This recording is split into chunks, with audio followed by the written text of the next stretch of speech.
Welcome back. In this video, we are going to give you a full understanding of the gut and brain connection and how some of the symptoms you are experiencing are a result of the static on the major pathway that connects the two systems. The health of our gut impacts every other part of our body, including the brain.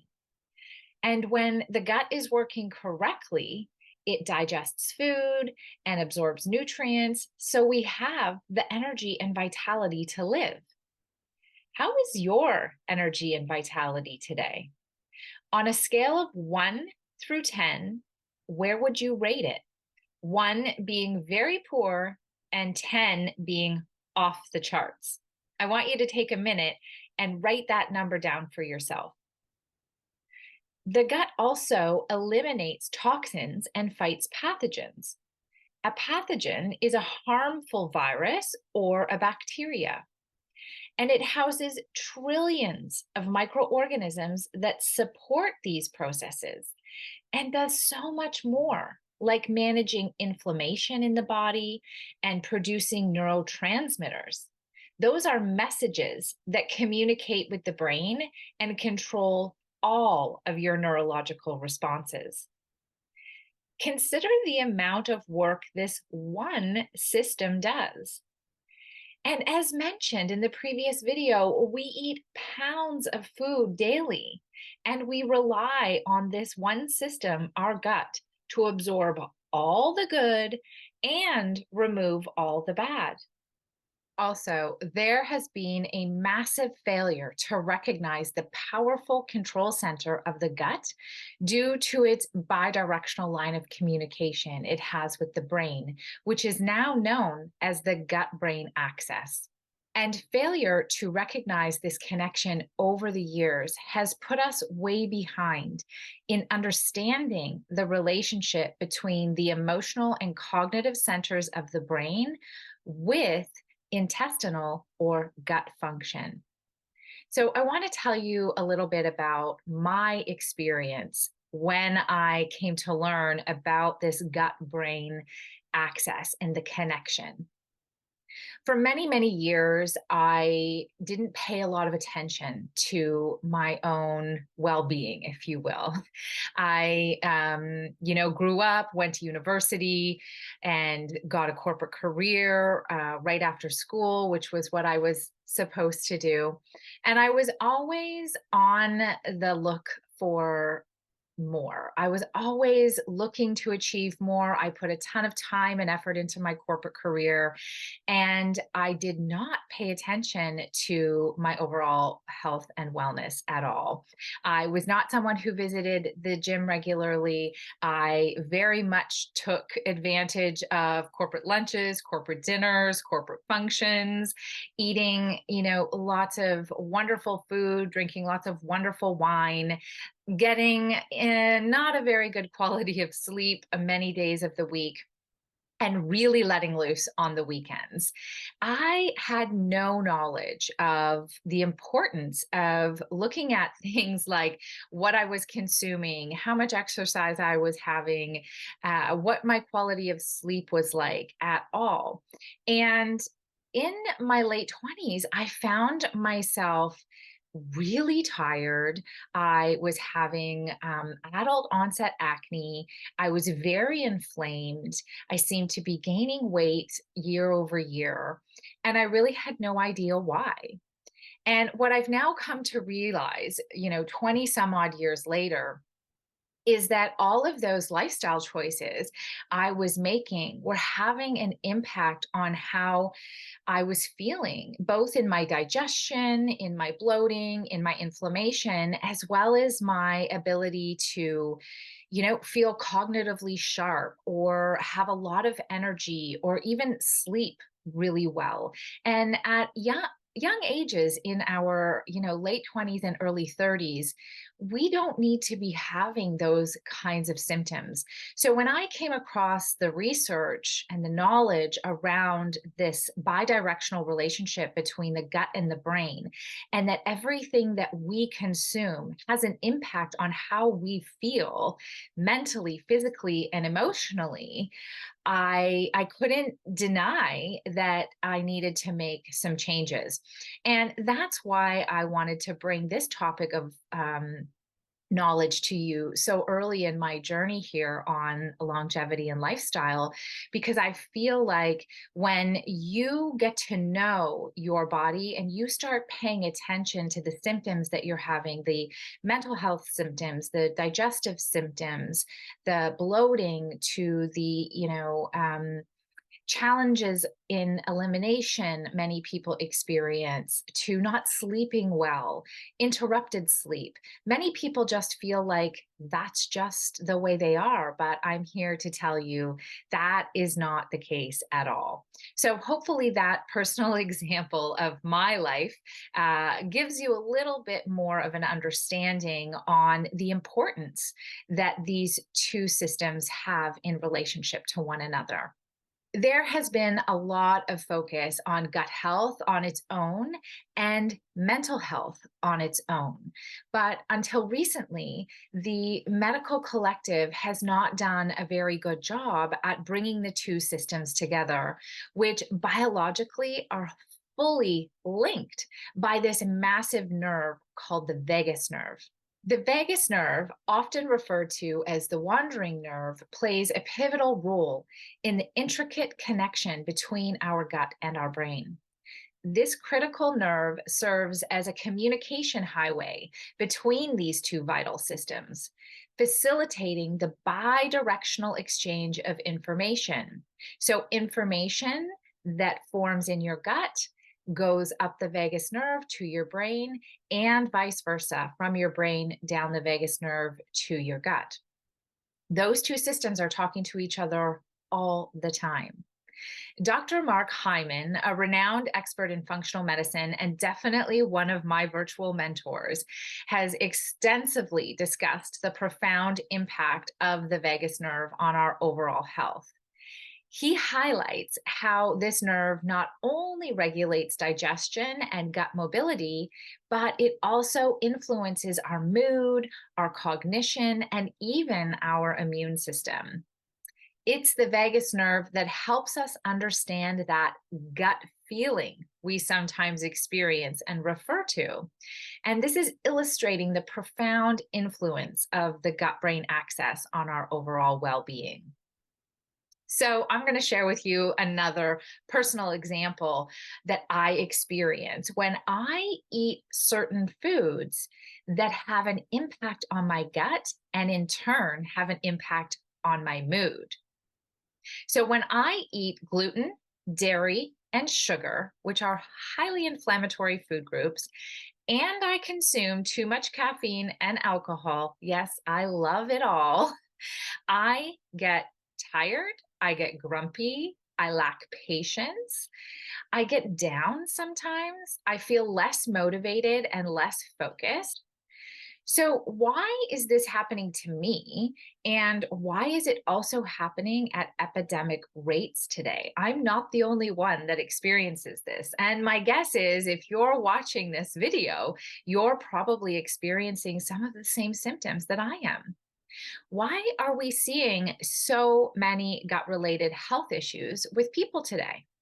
Well, it has to do with many environmental factors, but a few that, we could really start to pay attention to are the modern farming practices that we see foods being created through today, stress. We cannot avoid stress, but over the years, it seems to have been getting increasingly more stressful to live. Processed foods. Processed foods are at the heart of almost every American family's daily diet. And we're going to talk a little bit more about that. But they are not real foods. They have many chemical compounds and they impact the body's gut and brain function tremendously. And also medications. We're seeing medications being distributed at record levels today. And that also has a significant impact on this bidirectional system between the gut and the brain. All of these environmental factors impact and decrease the good bugs that live in our gut, and they increase the bad ones.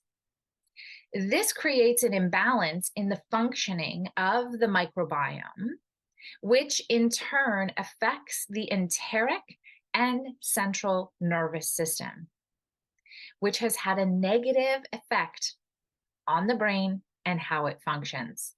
Today, we are seeing an epidemic rise in chronic diseases like heart disease and diabetes, neurodegenerative diseases like MS, dementia, and Alzheimer's, and many mood disorders like depression and anxiety. We are now seeing some of these diseases move down to younger and younger age groups, and specifically for diabetes and metabolic syndrome and obesity. 250 million US citizens are considered to be overweight and obese today, which is approximately 75% of the population. When I researched the statistic, I was aghast. I could not believe it was that number of people. 60% of the citizens are experiencing some degree of heart disease, 60%. And 70% of American citizens are taking one or more pharmaceutical drugs currently. America is the richest and yet the sickest country on the planet, and it just doesn't seem to make sense. Although many factors are playing a role in this epidemic, there is one commonality found in literally every category, and that is the recent change in our diet. Typically, this diet has been known as the SAD diet or the standard American diet, which is actually a sad diet emotionally. This is a statement made by Dr. Emran Meyer, who is an expert in the brain-body interactions and has been studying this for the last 40 years. He is the founding director of UCLA's Brain Gut Microbiome Center and is considered a pioneer and world leader in the area of brain gut microbiome interactions and what they all mean from a clinical perspective. So, safe to say, we can trust what this doctor has to say. He states that the SAD diet is the most likely common denominator for all disease. I mean, that's a massive statement. The good news about this is you don't need a medical doctor or a practitioner to tell you how to deal with the SAD diet. There is so much information available to us today, and this is actually part of the problem for many people. They are overwhelmed with all of the fad diets, the do this, don't do that philosophies, that the majority of people have just ignored their symptoms and accepted that this is just the way it is, mindset, way of life.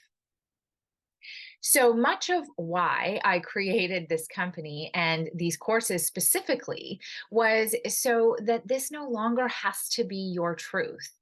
I wanted to bring you a comprehensive solution all in one place by trusted and accredited professionals so that you could learn about all facets of wellness and choose what path is best for you to pursue so you can live your life to its fullest, no longer settling for it is what it is kind of thoughts.